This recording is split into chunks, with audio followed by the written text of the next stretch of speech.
Gary Breen, good morning to you. Good morning. Is that too simplistic to suggest that Mikel Arteta is the right man for the job and he just needs somebody to bang in a few goals for him? Well, listen, I think every manager needs a forward who can bang in the goals for him. But I think he, at the moment, is the right man for the job. I hadn't seen much of Arsenal until I watched them last night. I was a little bit disappointed with their performance, to be perfectly honest, because I felt that they could have really exploited the fact that Manchester United are not, at this stage, very good at pressing. I think at times they did, and Arsenal could have played through it quite comfortably, but they were so loose with possession. Smith Rowe, more than anyone, was giving the ball away when in previous games he gets in that 10 area, he turns, he's so dynamic, he drives forward. But I found it very noticeable just how ineffective Aubameyang was, and it was incredible to see, bearing in mind I hadn't seen Arsenal so much, and I thought that he was way below the standards you normally associate with him.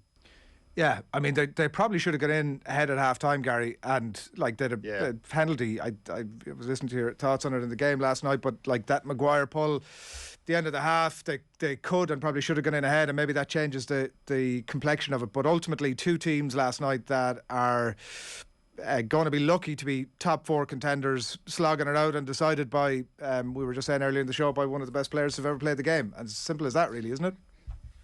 Yeah, well, in terms of watching, Manchester United and Arsenal, you're growing up, and it's such a big game in the early part of Premier League history. And the standard last night was a massive drop from what we're used to. But the reality was, although both clubs are operating at reduced status now, it was a massive game for both clubs, because I felt if Arsenal won that, they could have really cemented that place in fourth in terms of going into the new year. The confidence should have been high, and Manchester United couldn't afford to lose it to allow Arsenal to have that type of gap. But I just felt at times that it was two teams who really are struggling, and I think it's going to be a long way back for both teams to get anywhere near the top three, because they're miles ahead in terms of quality, and certainly more than anything in terms of organisation, in terms of the way their teams are set up and how difficult they are to beat. So I think both Arteta's got a big ask ahead of him, but the big point is that both teams will need Champions League football and the riches that gives you, and the kudos to try and bridge that gap. And so that's why it's so important that whoever won last night is a massive win for United.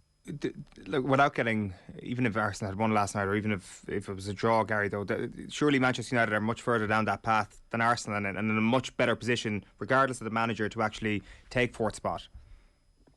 Well, they are in terms of the investment, Owen. Yeah, they are. But in terms of the form, it's been horrific. You have to look past the amount of money that's been paid on these players and just look at their form. And I know, like, a lot of people say, well, listen, and I'd be one of them, say that squad should be doing so much better under a manager who organises them better than the previous one. So you'd expect them to start picking up points a lot easier than they had done. But if Arsenal had got that win, it would have been difficult for them to bridge that, because Arsenal seems to be, at the moment, Owen, be able to win the games that before would have been a problem, from certainly away at Burnley. You think about the physicality of those front two centre forwards, and Arsenal comfortably dealt with that. That was an impressive win. They go to Leicester, win 2-0, and you think that's an impressive win as well. And I just felt that Arsenal would be able to win the games that you would expect them to as such. I know that they've been shown how far away they are by the drubbing against Liverpool, but Liverpool can do that to any team in world football, certainly any team in the Premier League. Obviously, Manchester City beat them comfortably. Again, they can do that. And Chelsea in that 2-0 win at the Emirates. So, but these three teams are miles ahead of Arsenal and miles ahead of Manchester United. But I just felt if Arsenal could have got that result, and I think at times in that game last night, it was there for them. That's where the frustration will be, because I think there were errors more than anything leading to United's goals. But, they didn't take it. They weren't ruthless enough. A lot of the conversation now about United is like what Rangnick is going to bring to the party and what he's going to do once he properly gets his feet under the table. And I was interested, one of your comments of the game last night, United need so much coaching out of possession. They think they're pressing, but they're not. And I wondered, Gary, are you looking at that as a coaching thing or as an attitude thing? Do you know what? I wouldn't question their attitude, because I think they would. Like, listen, I would over the course of the season, but certainly not last night. I think they want to close. I just don't think they know how to. And that's incredible, because it doesn't matter if you have me tearing around closing down. If the guys behind me are not doing it, it's redundant, really. And I think at times you saw Bruno Fernandes running and trying to close down. And close down the centre half. And the centre half's looking at him thinking, yeah, you're closing me down, but no one is behind me. It's a simple pass just to pop it. And I think on about 4 or 5 occasions in that first half, Arsenal just passed through their press so easily. And that's where the frustration was as an Arsenal fan, that they didn't take advantage of it. They were losing possession. Partey at times would give the ball away. Smith-Rowe, as I mentioned, and they weren't clinical enough in terms of that. Manchester United do that against a better team. They're going to be 3 or 4-0 down again. So I think Rangnick's going to look at that and think there's no point them doing it that way because it's too easy to play against. Even for like lesser teams would cut United open. So I do believe it is a coaching thing. Then you've got to look at the question of, do these players want to do that week in, week out, that collective of United players? That's another question, because they might want to do it when a new manager's looking in and they're trying to impress after what's been a horror show for them. Whether they can do that consistently the way that the top 3 teams do, that remains to be seen, and I'm not convinced they can. Yeah. So it's basically a case, he's going to come in and he's going to say, I don't care what you've been doing, this is my way. And it's a very obvious thing, Gary. Like, it's the players at some point are expecting somebody to tap them on the shoulder and go, like, they've got to that level. They're smart enough to know that this isn't right. Yeah, and listen, you said about Rangnick saying to players, I don't care about what you've been doing. Well, no one cares what they've been doing, because they ain't been playing nowhere near the levels of Manchester United. I mean, they've been abysmal, United, in terms of the amount of goals they've been conceding, that they look so vulnerable, the amount of games they've lost in this calendar year at Old Trafford. I mean, these stats are all-time low for Manchester United. How far they've dropped is incredible, bearing in mind the quality of player that they have there, the support that they have.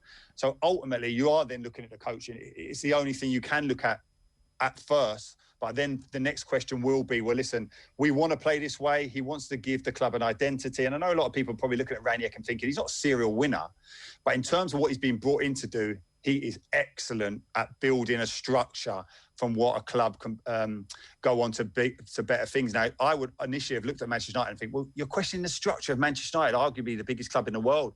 He hasn't got to rebuild the training ground or in terms of youth recruitment. Ultimately, what Rangnick has to do is coach the first team, because everyone's talking about there's problems, there's so bigger problems at Manchester United.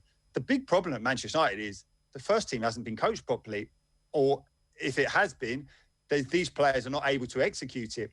That's what he has to address. I know ultimately he'll come in and try and do his work behind the scenes, and whether or not he recruits a new coach in the summer. But ultimately, right now, they have got to be on that training ground, coaching these players how to press, how to work out of possession, because I don't care how good a footballer you are in possession. And obviously those players are gifted, because they wouldn't be at Manchester United if they're not. If you can't play without the ball in the Premier League, in Europe's elite level, you just won't win games. One last one for me, just on, it's sort of related to that point, Gary, on the defensive situation at United, and like, I'm conscious that Varane comes back in and maybe that fixes a lot of things, but yeah. Is that situation a similar point around the coaching? And it does relate to a question about Harry Maguire and whether he's good enough to play for Man United. Well, do you know what?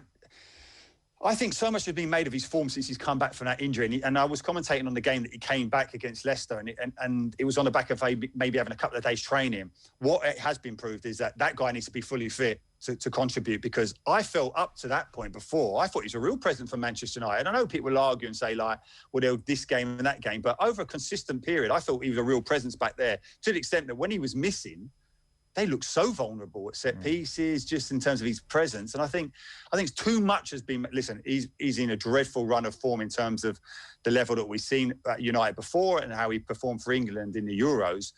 But I think he just needs to maybe take a step back. I don't know how they're going to do it and get his confidence back. But I don't think it's a question of he is not good enough for Manchester United. On his day, I think he's still the best centre half there. Having said that, Lindelof played very, very well last night. He looked like the more of the leader, the one who's playing with a bit more confidence than either of the two centre halves. But if you go back to Lindelof again, you're going back to where you kept going back over the last few years, where suddenly he comes up against a physical, robust forward and he struggles. So there are big decisions to be made. But ultimately, those big decisions are not necessarily about rebuilding Manchester United as a club. It's just rebuilding this as a team. You talk about the team not being coached over the last little while. I'm not sure if you've been in that position yourself as a player, Gary, but surely if you get a new manager in who is coaching, who is putting in quite a big amount of work into the detail of what you're going to do, whether it's pressing, whether it's defensive work, surely that just leads to a massive bounce immediately, and Manchester United fans can expect something in the short term once Rangnick gets a few sessions with these guys. Oh, Owen, I think there'll be a big upturn. If this guy's as good a coach as everyone's saying, and listen, you're hearing even his rivals as such, I know they're kind of like people who've worked under him before, but even Jurgen Klopp, I mean, I didn't know if that was a loaded statement, but he says we've got to worry about this. We've got real opposition now. I don't know if that's loaded against Ollie, but or just a mark of respect for Rangnick when he said, this is not good news for the opposition. But I think you have to remember, these are still quality footballers, and what you're just trying to get from them, and what you have to have as a Manchester United player, because I think you can get to Manchester United as a player through technical ability, but I think you have to stay there and be at the level that's normally associated. You have to have consistency, and this is what's lacking with so many of that group. But I'd still feel that is the squad that any manager coming in now must be thinking, licking his lips, thinking, well, listen, it is absolutely impossible for them to be any worse than they have been over the last 6-8 weeks, whatever. So he must be looking at thinking, I can make a massive difference, and I believe he will. And I think the upturn will be quick. I genuinely believe that, because I think at times players probably, when things are going wrong, players are notorious and guilty for like, well, listen, I'm working hard. Why are we losing? The coaching's not great. If he gets that coaching right and they start getting a couple of positive results, United will be a difficult team to play against. I was going to ask you that question, actually. If you've been in that, further on Owen's question there, if you've been in dressing rooms before where you're ultimately sort of conscious that we could be doing a bit better here, or things could be a bit better, and the dressing room gets very caught into emotion. 100% I've been in dressing rooms where I thought, we're just not organised enough. It's simple as that. There might be times where you think training's not hard enough, we're not fit enough, and you've got to be realistic. And footballers will always kind of half look for someone else to lay the blame at, but a lot of footballers will look inwards and say, well, listen, why are we struggling here? And I think I have been certainly in changing rooms. I thought, this coaching is no wonder. We're all over the place. We're playing off the cuff.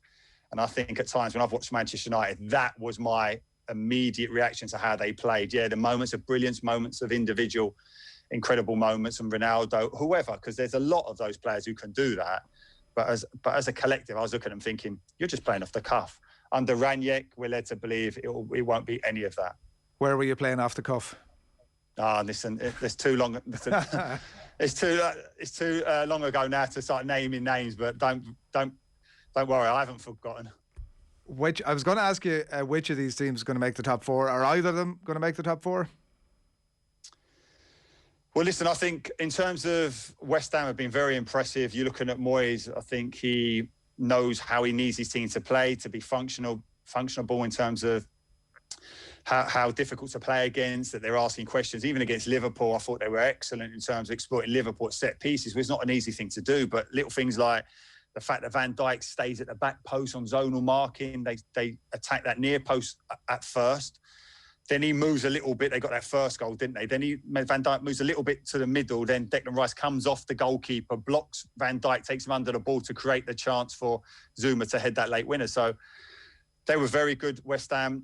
The problem that West Ham will have is the strength in depth. As soon as some of their key players go missing or get injured, they'll struggle.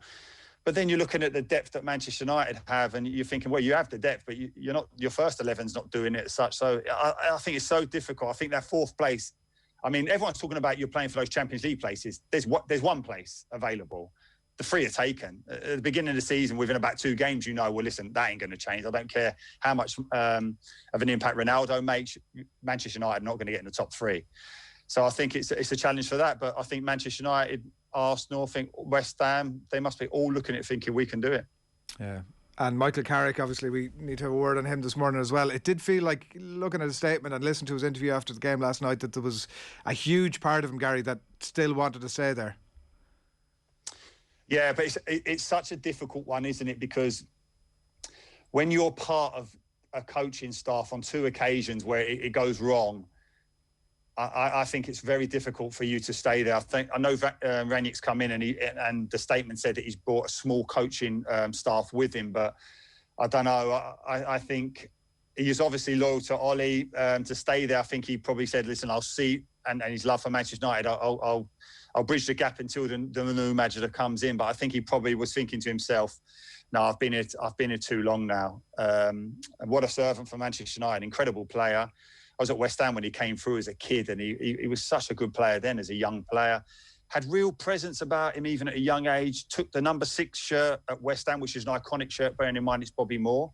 Then he takes the iconic shirt at Manchester United, 16, Roy Keane's, and you're thinking, you know, it's quite easy to go, no, just give me another number. But he takes it all in his stride, not really fazed by anything. And I think you saw that while in that interim period where he's been the manager for the last 3 games. He looks calm, he looks relaxed, and you hope now that he can build a career, if that's what he wants to do in management, elsewhere. And maybe one day he will come back to Manchester United. There was some suggestion over the last couple of weeks, Gary, maybe or maybe not on the show, that Michael Carrick was a tad overrated as a player. I'm getting senses here that you totally and wholeheartedly disagree with that.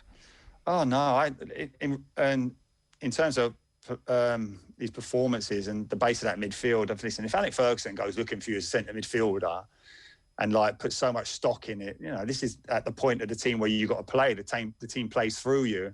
I thought he was an excellent central midfielder. I think I would enjoy debating that with anyone who said he wasn't. We'll get you on with Jared next week. That's Oh, right, okay.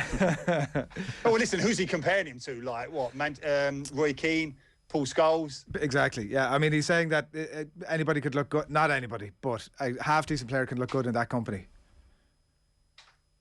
Well, I don't know about that. Jemba. So good they named him twice. Gary, thanks a million. Yeah. Thanks, guys. Good luck. Appreciate it. Cheers. Gary Breen on the line there. We'll have to set that up for next week to get full into that. I don't want to be misrepresenting Gerard's point here, or badly representing, I suppose. It is coming up on 8:10.